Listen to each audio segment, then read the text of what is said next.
The more we can offer, the better. Like, people can come here to ARC. It's not Liberland itself, but it's part of our community. And it's our community that we're expanding. And yes, this is part of our development plan. And ARC 2 is part of our development plan. A lot of people know about us, but the majority of people still don't know about us. The more people we get on board, on our side, and from a global perspective, the better it will be. It's part physical land, it's part network state, it's part branding, it's part being part of a global community. It's not just that one piece of land, Liberland, it's about the whole region that we want to make a positive impact on. This episode of the Free Cities podcast is brought to you by Veritas Villages. Now, Veritas Villages are freedom-oriented, energy self-sufficient luxury communities designed for people who want to enjoy peace of mind and real freedom in today's unpredictable world. Join a community of like-minded neighbours who value privacy and independence in a place where you can use Bitcoin, including for the purchase of your property. www.veritasvillages.com/free cities for more info, and in the meantime, enjoy the conversation. That's a good expression, actually. Was that yours? Yes. Go on then, explain it. Diplomacy by example. Right. Of course, Liberland in its philosophy is basically peace and cooperation. So we want to lead by example instead of presenting sort of a threatening or hostile entity. We want to be seen and perceived and embraced as a community that's very peaceful, and we want to work together with our neighbors. So, but the diplomacy bit. Yes. Because what's your title? I forget. Minister of Foreign Affairs. Minister of Foreign Affairs. That's a particularly diplomacy heavy? Definitely. Right. Definitely. And diplomacy is coming to agreement where there was none before. And of course, we have our disagreements with certain neighbors of ours, and we seek to come to an agreement, an understanding, which allows us to flourish and will allow our neighbors to flourish too.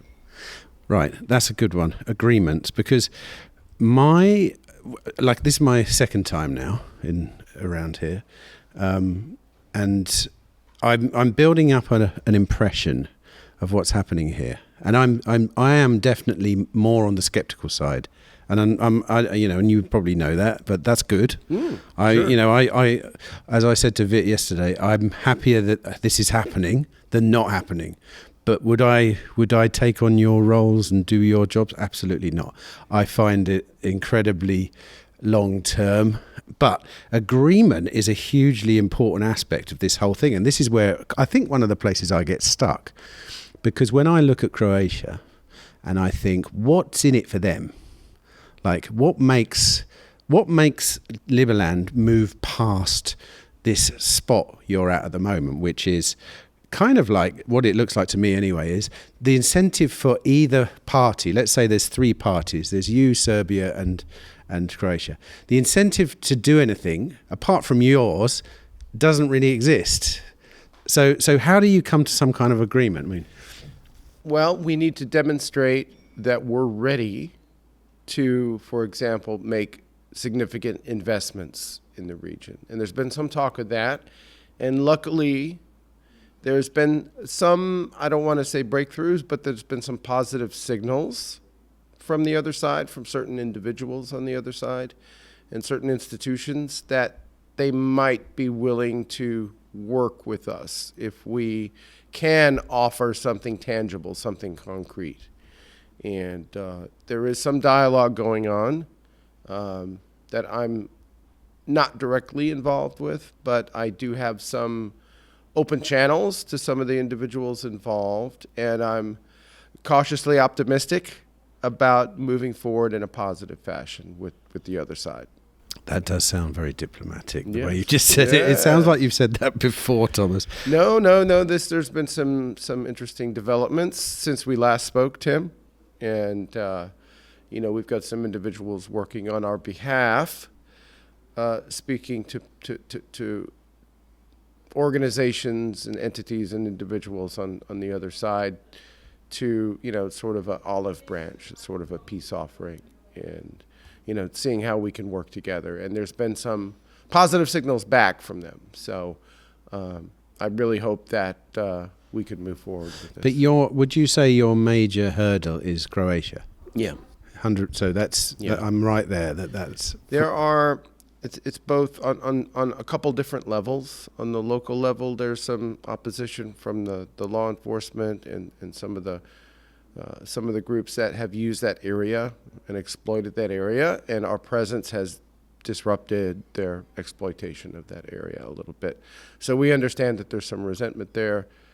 Also on the national level, there's some institutions that, are these guys a threat? What do we do? I think it's sort of, maybe I mentioned this last time, there's sort of, how a reptile thinks or a lizard thinks. Is this a threat or can I eat it? What is it? I think we've been approached in that manner, not really analyzing who we are or what we want, but, is this a threat to our national security? And, we must treat it as a threat because we can't eat it.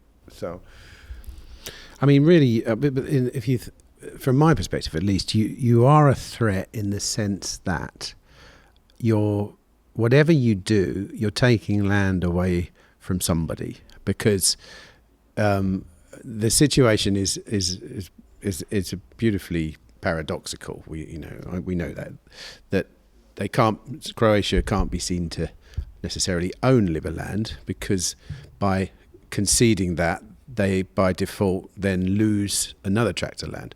But either way, they lose land, right?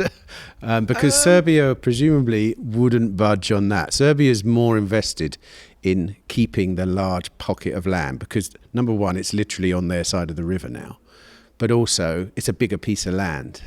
So I would say, and this is my relatively, I haven't dived too deeply into it, nothing like you guys, but that does seem like, if I was to weigh up the incentives and look at it, I would say that you're a threat. Obviously, I suppose the counter argument is you're not, if you become a very vibrant community and you bring wealth into the region and such, blah, blah. But still, in a way, it's not Croatia getting that. It's just getting a neighbour that they don't really know. Yeah. I can see that perspective. And Croatia's position, as far as I understand it, and I try to understand it, is that the land will be awarded to one side or the other in a future state of affairs. Our position is that since it's never been part of Croatia, how could they ever have even a future claim on it? That's a big if. And our position differs from theirs. And we feel that since the land had been abandoned for over 25 years, and they hadn't claimed it, it's not theirs to claim, basically. So we're not really taking it from them as it stands now or in the past. Their position is that in some future arrangement they might get it, so therefore we have no claim. I disagree with that. Hold a minute, let me get this straight. I thought, so the reason that they are showing an interest in it now is because the new border, which is the river, has put Liberland on their side. Is that right? Mm-hmm. Okay, yeah. right. So in that direction, it's not their side in the sense that they own everything on that side, but it's closer to Croatia, of course.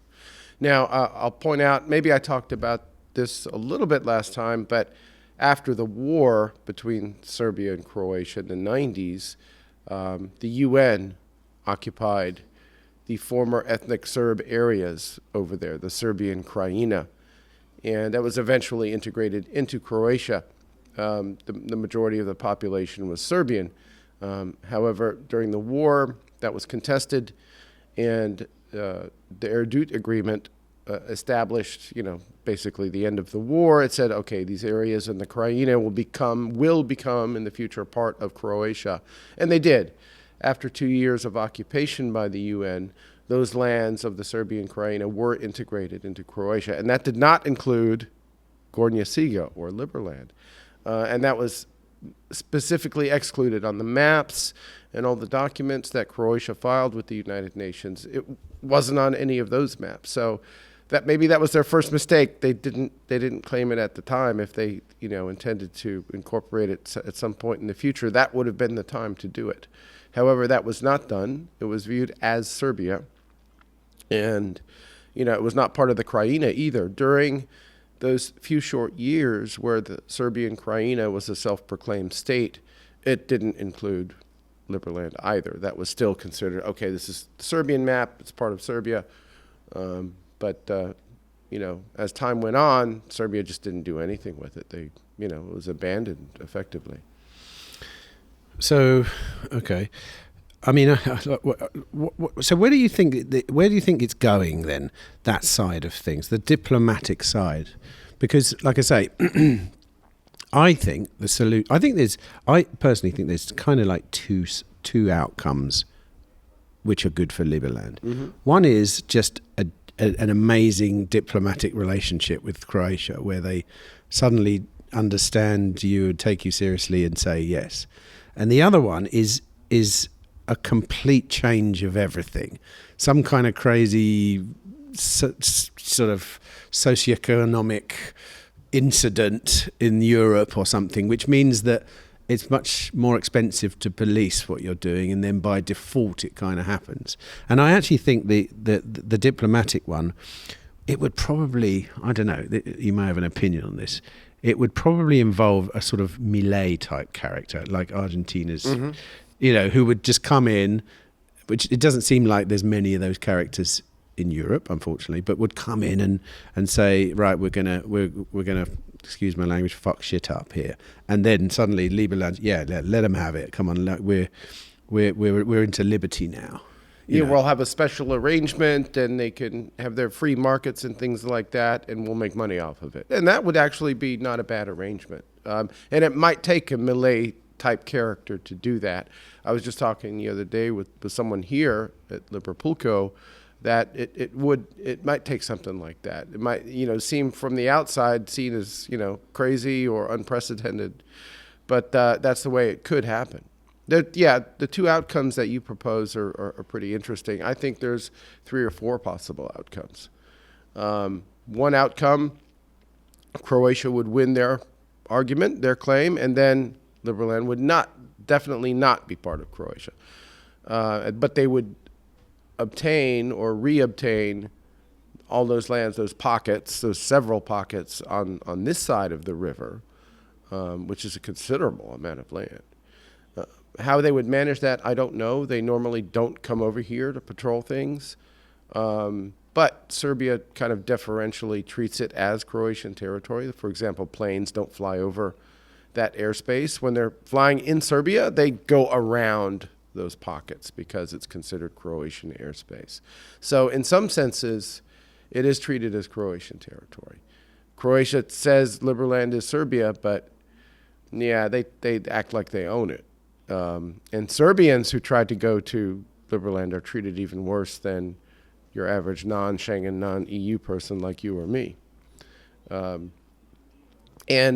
it's very interesting, the Danube Convention, signed in 1947 by several parties who were basically states along the Danube River. There are certain provisions in there that you cannot obstruct any kind of traffic going across the Danube from one country to the same country. If they consider it Serbia, they shouldn't obstruct boat traffic coming from this side over to there, which they officially state is Serbia.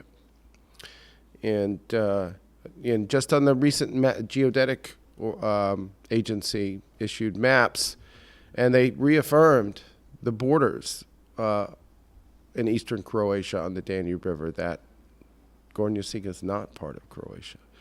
So everything they say and have on paper, it's outside of Croatia. And you need to change the constitution to change the borders. Or you need an act of parliament to change the borders, according to the constitution.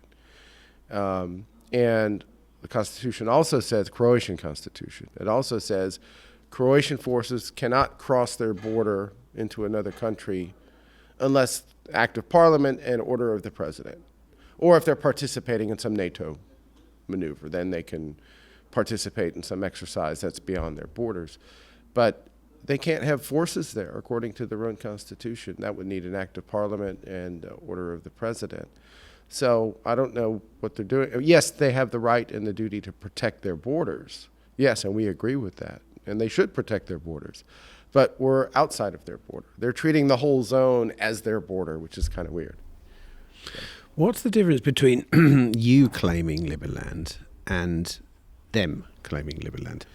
Them claiming Liberland, again, they would lose their claim on this side of the river, all those pockets. Us claiming it, we're just outside of Croatia, and we're our own jurisdiction.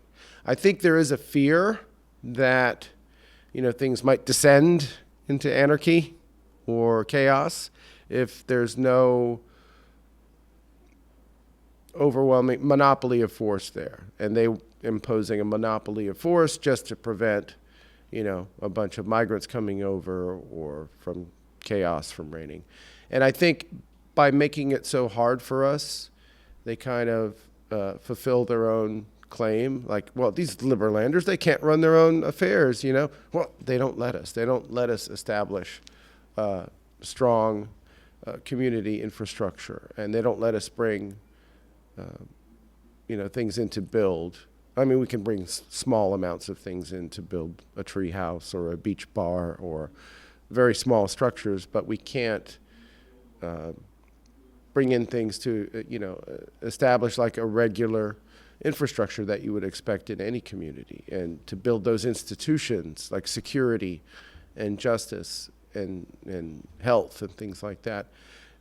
We were building a medical center on Jefferson Square, and we had the foundation there, and we were building up the walls, and we had plans for a medical center on that very spot. But they brought a backhoe in and collapsed the walls and filled in the basement too, which we had been working on, which still existed. It was part of an older hunting lodge. I went there. Yeah. I saw it after it was demolished. But then it was demolished again after that, wasn't it? They went in even harder. Yeah, and that was going to be part of our infrastructure, both sort of a government house and a medical. What I thought about that, though, that did show that someone was using it, because it was a hunting lodge, right? Mm-hmm. So someone owns it. Someone thinks they kind of own it, if you see what I mean. Yeah, the title to that particular piece of land was Serbian at one time. It was a Serbian hunting club used that particular lodge, called a Lovački dom. Lovački is hunting, or adjective meaning of hunting. Dom is house or, structure. That was definitely, it was on the Serbian cadastral maps for the longest time. The thing about all this, though, is, and I appreciate that coming at it from a kind of legal standpoint and precedent, and this owns and is correct, but really at the moment the rules don't matter, do they? Right. Right. But really, because no one's kind of enforcing anything, and this is the bit where I get stuck, because I don't see how that changes. Because if you try and change that and start enforcing things, the whole thing comes a hell of a lot more complicated. And in a way, it suits everyone at the moment, apart from yourselves. But you're the incumbent, so you're the ones that kind of got to prove yourself in a way. It's like, you know what I mean? That's where I get stuck. Like, how does that change? Because you could prove everything on paper, but really, if no one's enforcing any of these rules, it might change in a couple of ways. It might change by sheer numbers. We did have 200 people visit at one time, almost 200, and they just walked right in without without any resistance from their side. I'm just trying to think in a theoretical scenario where if we had the numbers, we could just march right in and occupy it, and they couldn't do anything about it. Right now, with smaller numbers of people, when you have 6 to 12 to 18 people going there, yes, they can put up enough resources to make things a little more difficult for us. In the last few months, though, things have been, from what I've been told from the settlers directly, the police have been okay. They haven't been too.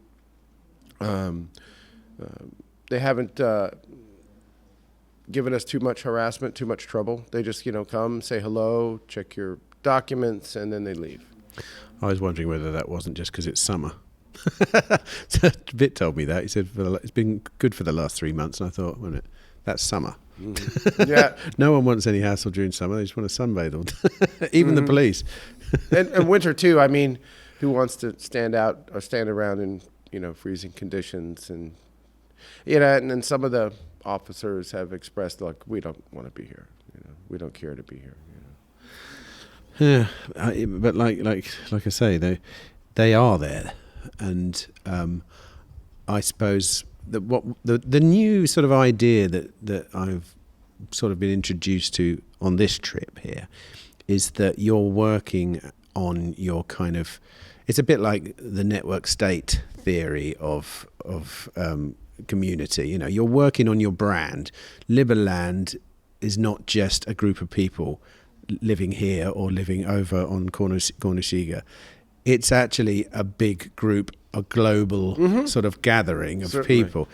And I didn't understand that before, but I can see that is actually a pretty good tactic going forwards, because the more people who associate with the brand of Liberland, the more powerful it becomes, I suppose. Is that true? That is definitely true. A lot of people know about us, but the majority of people still don't know about us. The more people we get on board, on our side, and from a global perspective, the better it will be. And the more we can enlist other countries to support us, then of course, Croatia might, think again about, if we treat these guys nicely, then we'll be the good guy. We've had dialogues with a number of other countries, good dialogues as well. And actually, since our last talk, we've sent a few delegations to a few different countries, and we've signed one agreement. We've got other agreements that the drafts have been approved, so we may have some agreements with other countries as well. But the brand of Liberland is it's getting bigger, right? Oh yeah, it is. Yeah. Do many people know about it in the States? You live in the States. We have as well as here, right? About 20,000 applicants for Liberland citizenship from the United States in our database, and quite a few citizens. I'd say the U.S. is a big chunk of our real supporters. So we have pretty good organization there too. And how does that follow through when you look at people who are showing interest and people who actually turn up here, or or even come to Liverpool, where we are now, this kind of stuff? Oh, it's great. The people find this very interesting, especially people who are on the libertarian or free market conservative side of things. The one catch is that, as you well know, if you're not a Schengen or EU citizen, it's a little more difficult to visit Liberland because of how the police treat people who are not EU or Schengen citizens. So, a lot of Americans whom I meet are interested in acquiring land in Liberland. But how can they do that if they jump through the hoops, they can get 7 days, but then they have to leave. So that's a little bit of a... Wait a minute, I didn't know that. What's the problem? That you get a short visa for Croatia? Well, not really a visa. It's that anyone who's not from the European Union or a Schengen zone country, if you try to go to Liberland, they'll give you a quick trip to the police station and issue papers that you have to leave Croatia. Yeah, on what grounds is that? Because in my case, they got me on a technicality, which was the lady who we rented the Airbnb off didn't register us with the police, which is it was true, but apparently no one does it, or whatever. Either way, it's selectively enforced. It's selectively enforced, and it was definitely enforced on me. I was given 7 days to leave, which didn't really matter. But I wasn't aware that there was I thought that was a good reason. No, I mean they did have me. I had to put my hands up and say, "Yep, true." With other people, they've given them papers that say, "Well, you did not state your reasons for entering Croatia correctly. We suspect that you're going to start illegal fires in the forest, or you're going to go camping illegally." And it says that on the paper. So we're going to refuse your entry into Croatia. You have 7 days to leave. You are not to enter for another 90 days. So they falsely accuse them of wanting to start fires or going. And how can they enforce that though? How do they how do they know you're about to start a fire? You can't predict that, can you? Unless they've got some matches on them or something. It's absurd. It's absurd. And but does it work? Like, has anyone stayed more than 7 days and seen what happens? I don't know. I think some people wanted to, but I don't know what happened. Because in my case, I could have stayed for another 3 months. They didn't know. Mm-hmm. Obviously, I would have, after 7 days, it would have been good that I didn't run into the same police again. Right. But the truth was that there's no border on the rest of Croatia. I mean, getting into Serbia, you actually have to go over a border, but the rest of it, you can go as far west as you want, really. Those technicalities are a tool they use to, eject people who want to visit Liberland and kind of discourage them. So it's one of the tools that the border police uses on people. We feel this is totally wrong, and we're challenging a lot of those expulsions. I think we've got our hands full when it comes to legal cases. There's I think over 90 or 100 legal cases that we've won quite a few of. We've won them on the basis that, okay, they ticketed somebody for building a structure without a permit or camping or whatever, and they were thrown out of court. They should be, because you don't need it's not Croatian land, so there's no jurisdiction. Yeah, there's no permit. And we we tried to file suit against the Shuma, which is the forest authority who destroyed our buildings and took a lot of our stuff. And the court in Osijek over there said, well, we have no jurisdiction here. We can't help you. And we don't have any information to give it to a foreign court, because sometimes cases would have to be remanded to another court somewhere else. And they said, sorry, we can't process this case because it's not within our jurisdiction. That's when we tried to, bring legal action against their authorities. So okay, so that's like I say, I will always keep coming back to this. How does it move forward? Like, how does this thing budge from where you are at the moment? And I know things are happening, small things, but we reach decision makers on that side. We convince them this is a good thing. We convince them they can benefit from this, and Croatians can benefit from this, and we can bring jobs and investment and a lot of tourists, and it can be orderly. It can be, a great thing. It can be like the coast. On the coast has tons of tourists. Why don't we make this region into something like that? Something where people are actually interested in coming and checking things out, going to a local winery, taking a biking tour, maybe going fishing, stuff like that. It can be a totally positive thing. And I know they want to do that.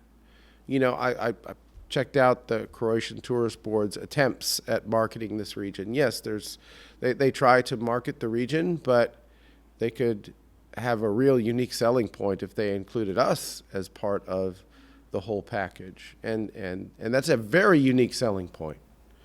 I think they maybe they'd be interested in it as a jurisdiction of Croatia, probably. I'm pretty sure you don't want to go that direction, right? No, that wouldn't be in the spirit of Liberland, the autonomous place, free republic. I could foresee an alternative where we were a special zone, a special autonomous zone that we have our own laws and ways of running things, but it's within, like, for example, the Croatian defense perimeter.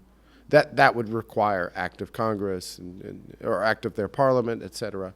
But that would be an interesting scenario, and they're not prepared to do that, I don't think, any more than they're prepared to incorporate Gornja Siga into Croatia. That's a long way off. Well, I'm just thinking about it then. If the issue was not wanting Gornja Siga because it means they lose the other land, if it was a special zone, it would actually become a very, very valuable piece of land. Actually, it would be better to have that than it would be to have the disputed land on the other side, probably, even though it's more in surface value. It's like if you could choose to have Hong Kong or you take it. It's a small area, but it's a very, and I never thought of that before. But so you said no one's ever been shown any interest in that angle before. Not that I know of. I mean, that's something that could come up for discussion in the future. I think the larger dispute, it seems to be interminable.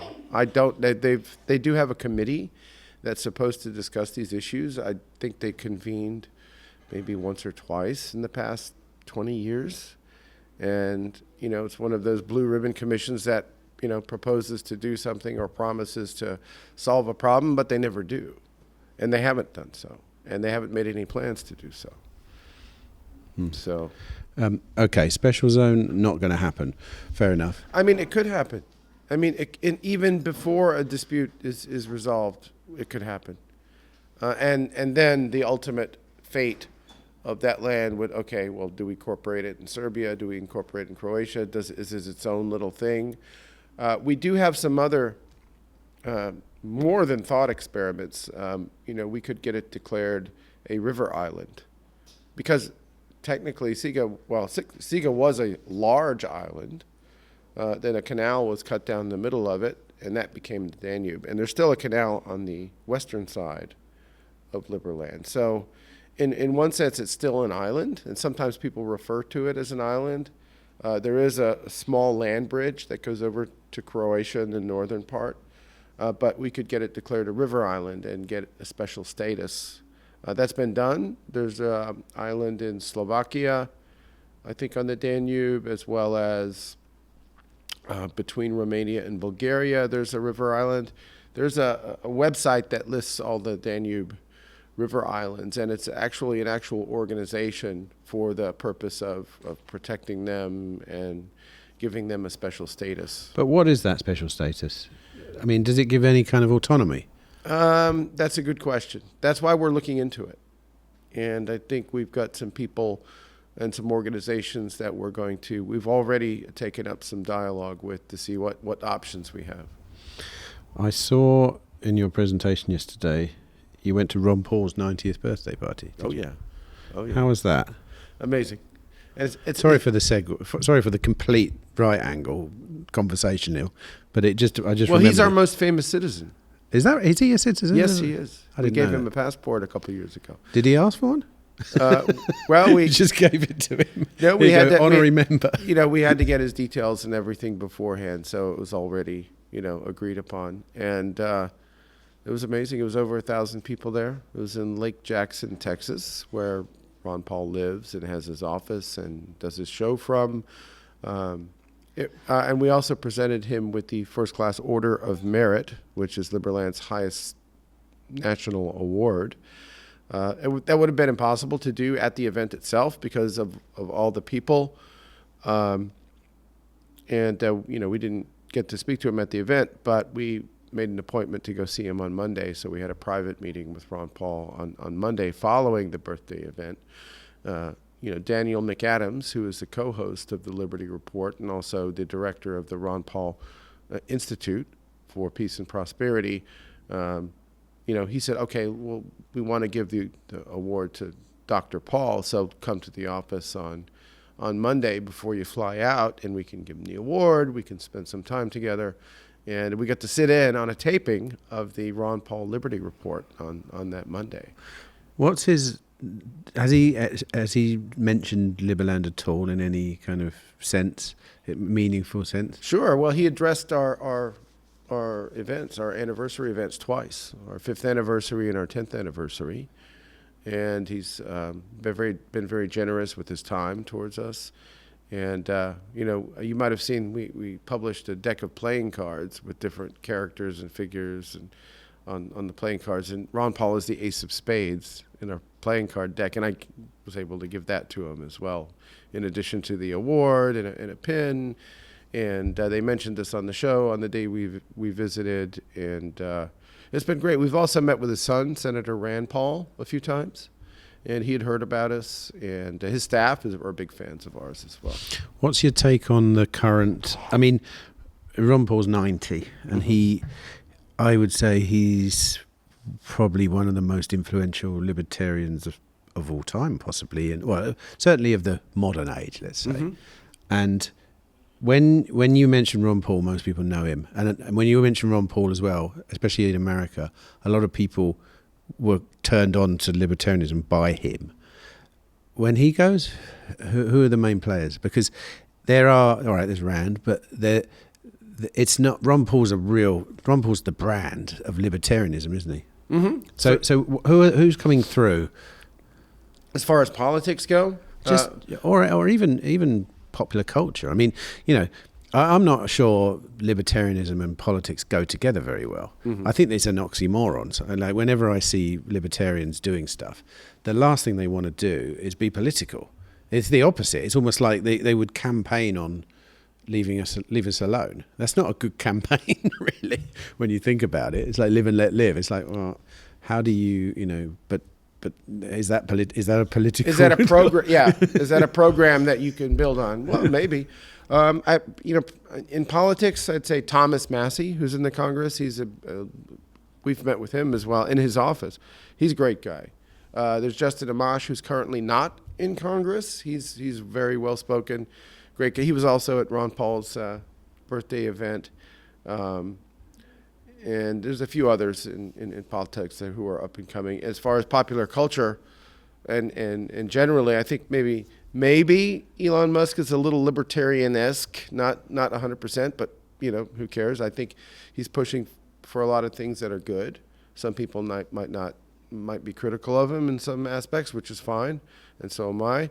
But I think he's articulated a lot of pro-liberty things. She certainly did with Doge.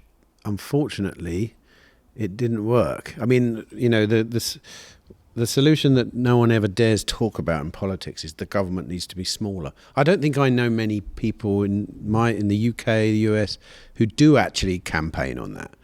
And I'm not even sure the general population understands that that's a great solution to so many of the problems you currently see in the world, is make the government smaller. And obviously Elon thought that, and it was quite exciting watching it albeit from Europe where we were, like watching it all happen, but then nothing happened, and actually the government's bigger now.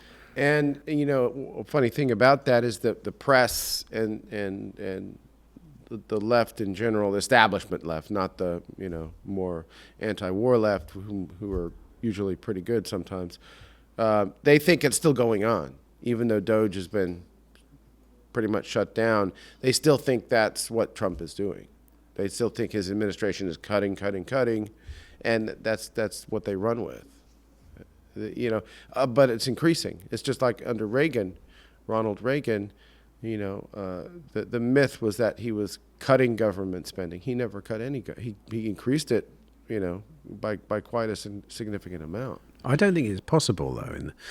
If you look at the incentive model of the current system, it's actually not possible to make it smaller without losing votes. I mean, democracy unfortunately works that way. It's a process of buying votes off people. Mm-hmm. And if you decide to make government smaller, which would be a good way to sort of change the amount of spending that you do, you basically cause problems for the people that vote for you.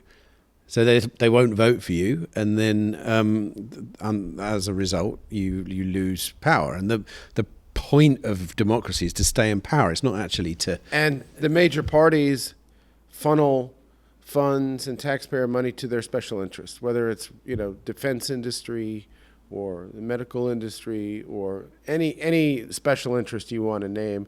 They get largesse or welfare from the federal government. The banks are, of course, got everybody in their pockets. So one example that's great in the Trump administration is Tulsi Gabbard. She's the head director of national intelligence. She was also at Ron Paul's 90th birthday, by the way, and she has cut her department, the Office of the Directorate of National Intelligence, ODNI. She's cut the staff and the budget by 40%. Is that true? And that was a huge office in Virginia that was, created after 9/11, the 9/11 attacks, and it was basically, it's in charge of all the intelligence, the 16 or more. We don't know about the 2 or 3 that are black operations. But anyway, they're in charge of all the intelligence agencies, CIA, NSA, etc. She cut her budget by 40%. I didn't know that. Yeah. It sounds like a bit of a Band-Aid on a very large wound. It's a Band-Aid, but since that agency was so large, that office was so large, that's several $100 million that we're saving from that. So that's optimistic. I mean, in other departments, I think Robert F. Kennedy Jr. has some interesting ideas. Other departments, I think it's probably going to be business as usual, unfortunately. I don't think it can't. That's the point. You can't remove money, especially welfare, without losing your position as the power. Mm-hmm. I just think it's too late now. It's a bit like the gun debate in America. It's like you can't take guns away now. It's too late. Right. It won't work. That horse has left the barn. Yeah, but so has the democratic horse left the barn a long time ago, and it's a welfare system voted for, and so you're buying votes basically, because the more people that realise, I can get something, the more they get basically bought with their votes, and there's more promised. The more they're promised, the more the government needs to find that money, which obviously it doesn't produce anything. So it either takes it from you, or you actually, not me. Right. Yes, I still pay taxes. Yeah, or it borrows, or it borrows. But it's people are losing faith even in lending money to governments currently, by the looks of things. Mm-hmm. Yeah. Usually people buy government bonds, and that helps them finance things. And of course, they've been downgraded. Of course. Have you got a view on a potential future going forward, like 50 years time? A lot of people say there's going to be a catastrophic crash. A lot of people say it's just going to kick the can down the street forever. What's your opinion? There are always going to be ups and downs, some more severe than others. Like in America, we had the housing crash because the government inflated the housing market by giving cheap, low-interest lending to banks to fund these projects that ultimately failed.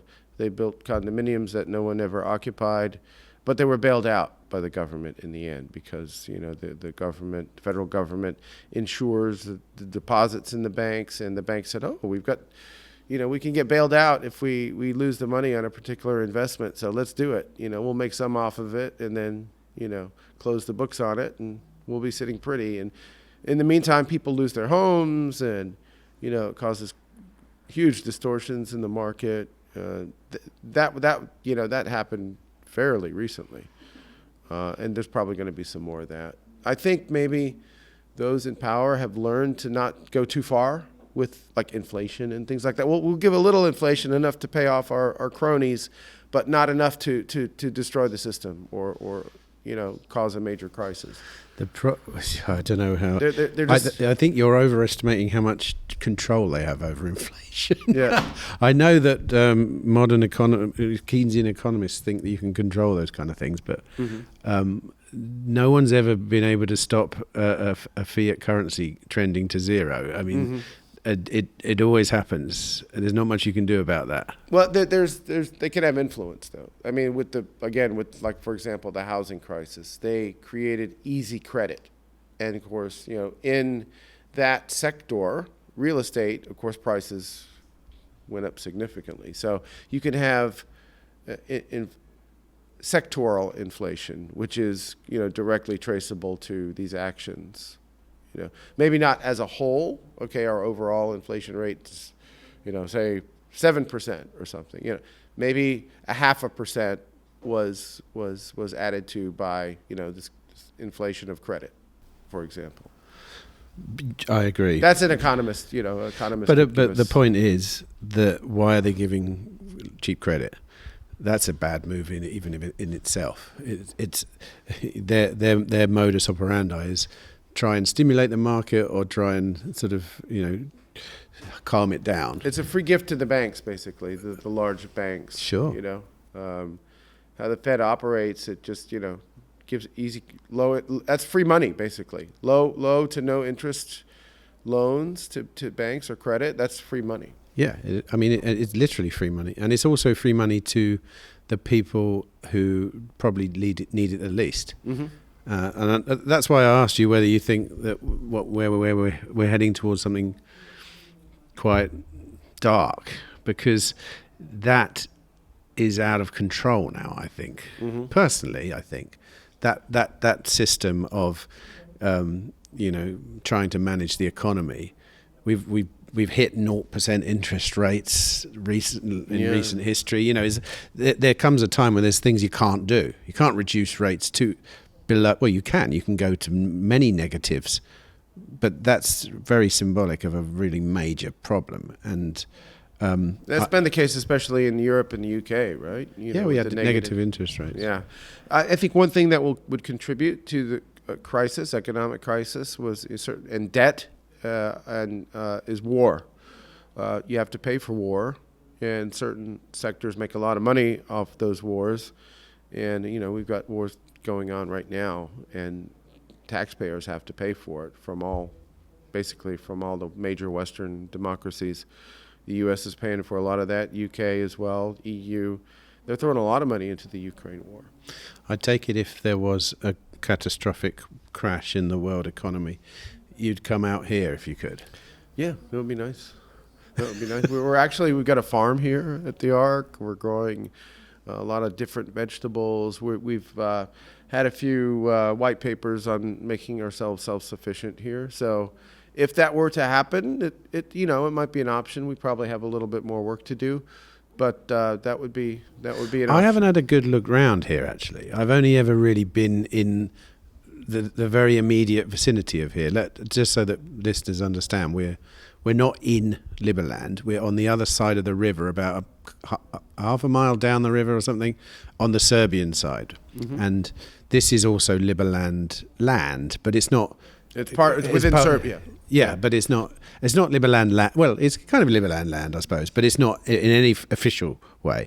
It's like we can fly a flag here, and no one. Yeah, exactly. You can do what you want here. But actually, one of those pockets that Croatia claims, it starts like right over there, like not too far from here. We're almost on the edge of that Croatian claimed land, one of those pockets over here. So that's interesting. So where's the farm bit then? The farm is on the other side of the lake. So here's the lake out here. And over on the northwest corner, we have a few plots with vegetables growing, and there's sort of a greenhouse over there. Last winter, I think we had to, close it up, but it's in full bloom, and some of the food we're serving here is fresh tomatoes from our garden and other vegetables, cucumbers. It's an interesting thought experiment to imagine what happens if this place becomes very vibrant. Actually, the Ark. Because this is an intentional community, really. What you want over there... We're actually expanding. Ark 2, which is also the name of a kind of a weird 70s sci-fi series. Ark 2 is going to be over here. You can see the smokestack over here. It's got a Liberland flag flying off the top of it. We've acquired 2 more properties over here where we're going to build several more cabins. And I think we'll make that old pump house from which that smokestack emanates, we'll make that into a spa type area. But it's an interesting blurring of the lines, isn't it? Mm-hmm. I mean, when it's just a thought experiment. Really, what you're trying to establish over there in what you call Liberland, you're creating here as an intentional community. Mm-hmm. It's just that you don't need to fight anyone here. Right. Because they just leave you alone. You're just people coming, buying some land and living on it. It's interesting. I mean, like, what would be very ironic if this became Liberland? And Serbia just said, yeah, you can do whatever you want. Obviously, it might not be that they would give you independence. You never know, though. You never know. You never know. It could be the supreme irony. Could be that maybe one of those Croatian pockets, if it still remains in limbo, maybe there's some land over there that we could make a deal with them and say, okay. But I mean, an additional part of the theory of special economic zones and this, they do benefit the host nation, And if you're saying, well, look, because what's interesting about Liberland is your mindset is we want to be a country.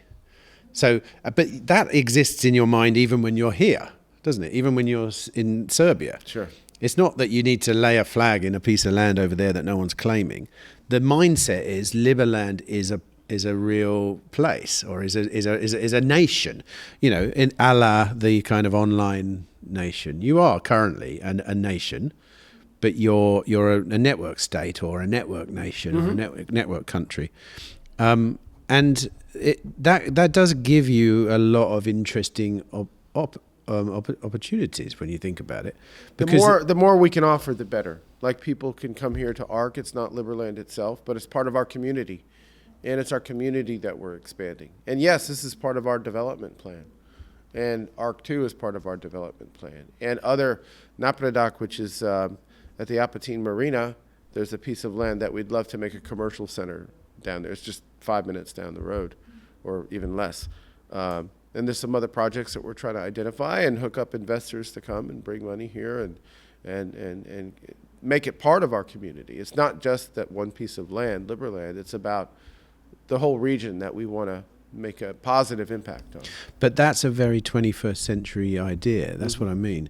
When you look at, because in the Free Cities kind of ecosystem, there's a number of places which are beginning like this. They're not going straight for sovereignty. They're not trying to claim a piece of land, but they are considering themselves as a group, as something. And You've got Ciudad Morazan. And, but they actually have autonomy. They have regulatory autonomy. But I mean, the idea that you can create a nation in cyberspace and then manifest it in the world, it could only have happened in the last sort of 50 years or 30 years or whatever it is, since the internet appeared. And we don't really know what that looks like yet, because it's happening. Like, new sort of digital borders are being drawn now currently in cyberspace, aren't they? And physical geography has somewhat less significance than it did, before this was possible to happen. Sure. Yeah. But that's what I mean. And when I think of Liberland, I always think of the aspect of it, which is we are planting a flag on a piece of land and claiming it. But maybe that's the old school way of doing it. I don't know. It is the old school way of doing it. Yeah. And we saw an opportunity where we could still do that. Yeah. And we did. But that is part of it. It's part of the story. It's part physical land. It's part network state. It's part branding. It's part being part of a global community. We're both a global and local community, I would say. And this is part of that. And we want to do it. We're doing it in Croatia. We've got a number of people who have bought real estate over just outside of Liberland in Croatia, in Zmajevac, in Batina, and Kneževi Vinogradi, and a couple of the other little towns around there. Nice area. People have started buying real estate. People connected to Liberland. Here's another even bigger thought experiment, because I'm just thinking. This year I spent a couple of weeks in New Hampshire, meeting everyone from the Free State Project. Did you go to the Pork Fest? No, I didn't. It was before that. I was there in America doing something else, so I just had to go at a certain time in the year. But no, unfortunately, I didn't go to Pork Fest, but I would love to. But I did meet most people within the movement and interviewed them, all the major people anyway. But it just occurred to me then that maybe if you look long-term enough at the Liberland trajectory, like you've just described, people over there are kind of integrating into the community slowly, blah, blah, blah. Who knows? The way you end up with a sympathetic kind of government or a sympathetic community is that your numbers just swell around this place. Maybe. I don't know. Yeah, 5 years ago, we didn't have this place. Vit had an apartment in Sombor, and, there were people here who worked for us. But we didn't have this place. And so we are growing. Slowly, but we're growing. And the more we can get to participate in this physically, you don't have to be here I'm not here all the time. I'm here a good bit of the time, but I have to go home every couple of months, and then I come back. You don't have to be here 100% of the time. What would it take for you to come here for good? Good question. A nice house, people working for us, so I could, work together with them and work on Liberland stuff. If it were a little more, I have come over here for most of the time, so most of the time I am here. So in a sense, I have moved over here, but I still have a house back in the States and, a company and do other stuff. So you've got everyone in the Liberland government has to hold down a couple of jobs. Yeah. Unfortunately. Well, there's nothing wrong with that. That's Yeah. I think that's a good sign. Yeah. I don't think governments should be that big. I don't think it should be all encompassing. I think the best governments are the small ones where a local businessman is in the government or a local worker. We want to keep it so small that if you blink, you could miss it. Well, there you go. Well, I think maybe you should just round up with a kind of, I think I probably asked you this last time and I'm not sure I got a huge answer, but can you make any predictions over the next sort of year or so? Like, where's Liberland going? What's most exciting or what's most optimistic for you when you think about it?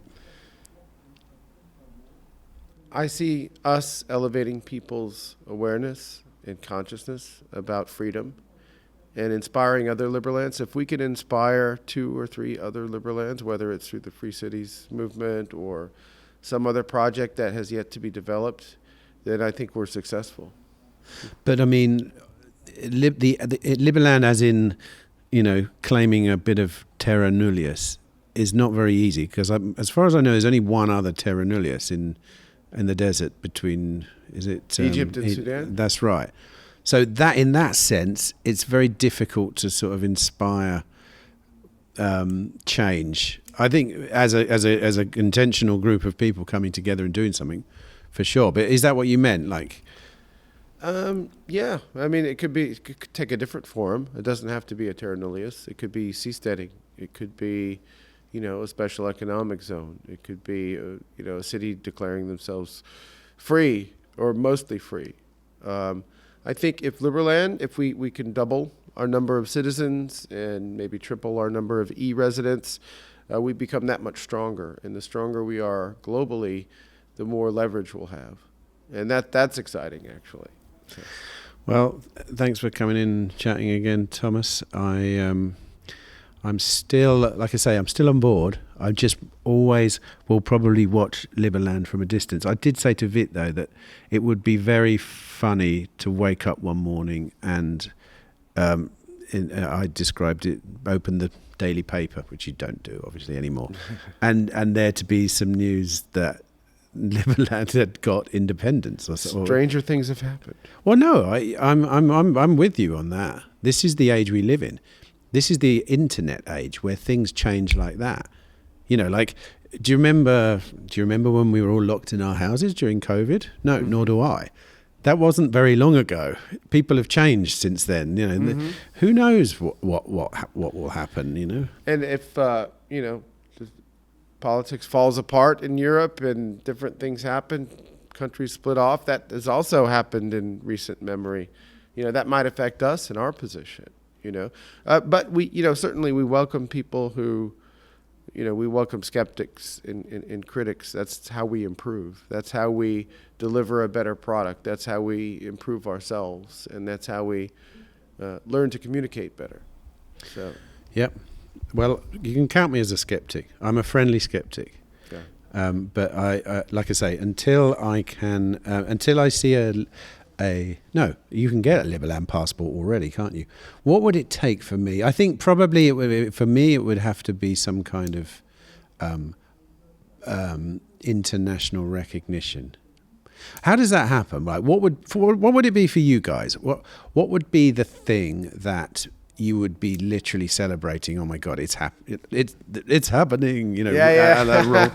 In the Rumpole sense. Yeah. What would that be for you lot? Like, say Argentina formally recognizes Liberland. That would be a huge win for us. Really? Yeah. But what about what's the moment when you as a government come together and say, right, we have to start, pull up our bootstraps and get to work. Really get to work. What would that be? I'm talking about concrete structures, driving piles into the sand to make proper buildings, all this kind of. When does that happen? When stuff starts becoming official, that's when that happens, and that would be a catalyst for me moving over here. And what would that be exactly? Would that have to be Croatia acknowledging that acknowledging that we're a community, regardless of the future outcome or status of that land, saying, okay, you guys are a community, you can, build a little town here in the middle of Liberland, then yes. And we're not going to tear it down because it's not our jurisdiction. Them admitting it's not their jurisdiction and leaving us alone, that would be a major win for us. If you got, say, someone like Argentina acknowledge diplomatically that you were a place, how much impact would that have on Croatia, do you think? Do you think it would... is that big for them? I know it would be big for you, but... They would, probably ignore it, even if Croatia recognizes us as a community and an entity, a legal entity. That wouldn't necessarily affect them very much. It might influence them a little bit. Actually, when El Salvador was talking to us, Croatia contacted them and were like, oh, whatever these Liberland guys are doing for you, we'll double it and just don't talk to them. And that happened. They told me about that. Yeah, they approached El Salvador and said, they're donating to the Children's Hospital. Well, we'll give some money to some schools in El Salvador and just ignore the Liberland guys. So. But that's quite powerful in itself. You could go and do a deal with the government and say, look, if you could talk publicly to us, you'll probably get a bunch of investment from Croatia. Mm-hmm. Yeah. Use that as a technique. Actually, there's an interesting story. You may or may not have heard about it. The island of Annobon is officially part of Equatorial Guinea right now. They declared independence, I believe it was 2 years ago. They are treated very badly by Equatorial Guinea, which is essentially a dictatorship. They have a government in exile. They live in Spain. We've been in contact with them. And they've been in contact with Argentina. They were actually part of Argentina during the Spanish colonial era. And they've either asked, we want to be independent, or maybe we could become part of Argentina. So they've sent a delegation to Argentina. It's this tiny island near São Tomé and Príncipe, off the coast of Africa, that are looking for independence. It's a little bigger than Liberland, not much bigger. It's got about 5,000 people there. Equatorial Guinea has been using it as a toxic waste dumping ground. So other countries have paid Equatorial Guinea to get rid of their toxic waste, and they had been dumping it on the island of Annobon. And the people there are treated very badly. Wow. So Argentina might, and this is all because Milei's a bit of a libertarian, right? Is that the draw now to Argentina? I think so. It certainly, it makes things possible that weren't possible before. Could be cool. Could be. This could be a signal. I don't really know. I'm in two minds about all this stuff as to whether now there's going to be a resurgence of libertarian ideas even in the internet age. Well, there are a lot more libertarians around than there were 20 years ago or 30 years ago. Yeah, because they've put a name on it, right? Mm-hmm. Is that it? That's what I think. No, the name existed before, but more people know what the name means. That's what I mean. So there might be something to that. But like, for example, in Europe, 20, 30 years ago, there was very few people of that, by name or not, there was very few people who believed in those ideas. Now there's quite a few. Yeah, I kind of class myself as one of them, actually. Prior to the internet age, I didn't change inside. I'm the same guy I was when I was younger. It's just that I realized other people were talking about them in the realm of ideas, and that there was a reason to exhibit these ways of being. It wasn't just me. There's a whole, there's people have debated this for millennia. A lot of times people did feel that way in various countries, but they just left to go somewhere else where it was slightly freer or somewhat freer. Like I lived in Germany for a while. You could count the number of libertarians in Germany on one hand back then. But now there's quite a few. they've got a party. They've got Yeah. a Libertarian party there now. I interviewed one of the guys that running it. I can't remember what his job was there, but no, I mean, yeah, maybe this is it. Maybe this is the next 100 years is when all this stuff takes hold. Who knows? Anyway, It'll be exciting to watch and fun. it will, and I'm as always excited to watch Liberland happen. Let's say, and thanks for coming to chat. Nice to see you again, Thomas. and Anytime, Tim. Enjoy the rest of Liverpolka. Oh yeah, it's great. I wish more people could come. More people are here than last year, and then next year hopefully we'll. It sounded like a Freudian slip. Yeah, yeah. There's plenty of people here. It's Yeah. lovely. Especially what I wish that my children weren't had just gone back to school, because it's a lovely place. They would absolutely love spending the We few might days have it there. a little earlier, so before school starts, you can bring your family, and of course we're a very family-friendly place here. So. It's wonderful. It's a wonderful site with a lake and swimming everywhere, and it's beautiful. Yeah, if you could do that, Thomas, next year, I will bring my family here for this, because it's beautiful. I will push for it. We already have people suggesting that, so that's an added ammunition to push for that. Great, thanks. And yeah, see you next time. Thanks, for Tim. coming. Great, Cheers. anytime. Bye.